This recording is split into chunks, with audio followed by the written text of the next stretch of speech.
Hello all ఎలా ఉన్నారు? మీరు ఎవరినైనా జీవితం అంటే ఏంటి అని ప్రశ్నిస్తే అందరూ జీవితం అంటే పోరాటం అని అందరూ సమాధానం చెప్తుంటారు. కానీ మనం నిజంగా ఎవరితో పోరాడుతున్నాం? బయట ప్రపంచంతోనా? లేక మనలో ఉన్న 2 అంశాలతోనా? ఈరోజు మనం మాట్లాడేది మన జీవితంలో గెలుపు అసలు ఎవరిది అనే విషయంపై. మనిషి ముందుగా బయట ప్రపంచంతో పోరాడుతున్నాను అని అనుకుంటాడు.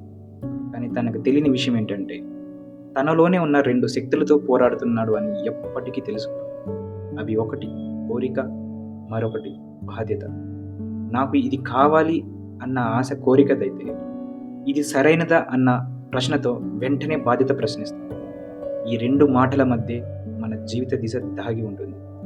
ఒక ఉదాహరణ తీసుకుంటే, మంచి జీతం కావాలి, ఇది కోరిక.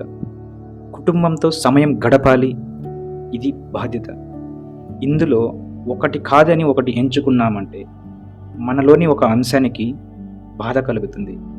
ఈ బాధలో నుంచి అంతర్గత సంఘర్షణ మొదలవుతుంది. ఇక్కడ ఎవరు ఎలా బ్రతుకుతారు అన్న అంశానికి వస్తే పిల్లలు కోరికలతో బ్రతుకుతారు. వాళ్ళకి భవిష్యత్తు భారం తెలియదు. పెద్దవాళ్ళు బాధ్యతలతో బ్రతుకుతారు.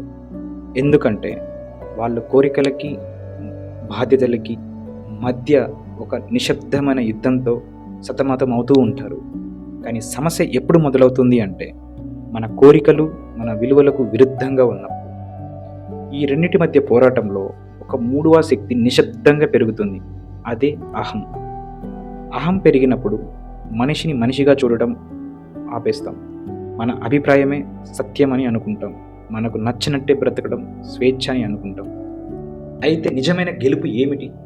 జీవితంలో గెలుపు కోరికలది కాదు, బాధ్యతలది కాదు. కోరికలను పూర్తిగా చంపకూడదు, అలాగే బాధ్యతలతో పూర్తిగా కూడా నలగకూడదు. అహంకారాన్ని పూర్తిగా పెంచకూడదు. ఈ ప్రపంచం శాశ్వతం కాదు, మనము శాశ్వతం కాదు. కానీ మనం జీవించే విధానం, మన ఎంపికలే మన అసలైన గెలుపును నిర్ణయిస్తాయి. జీవితం అనే ప్రయాణంలో నిజమైన విజేత తనను తాను అర్థం చేసుకున్నవాడు, సమతుల్యమైన అహంకారం కలిగిన వాడిది నిజమైన గెలుపు. That's all about today's episode. If you like this content, please subscribe to my channel for more videos.